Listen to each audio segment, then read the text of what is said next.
Mapay na kulupay yung atanan mga kawaray. Magkukong kita yan na ginatan.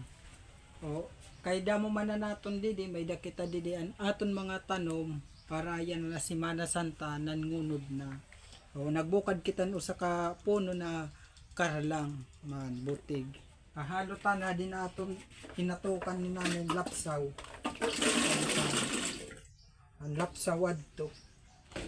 Nadamoy ni yan may dakita gyap tanom na ube nagbukad kita man ang violet may ube kasi na kuan yellow may busag han may violet o may dakang mga tanom na ube pero mga pangkonsum la talaga namon na namon mga tanom na di na di adila ito atong pinalitin ni nakamuti kay wari kita tanong nakamuti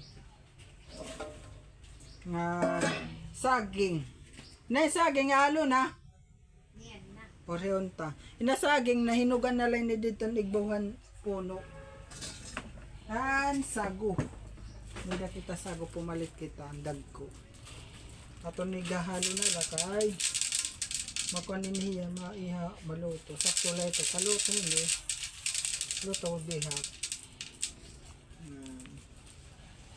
Nga na din yan na lang ni nagpanila na di. Ay, susunod ka. Nay, oh. Ade, yang. Ade.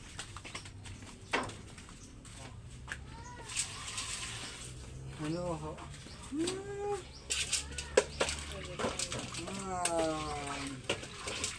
Dako taton kaldero.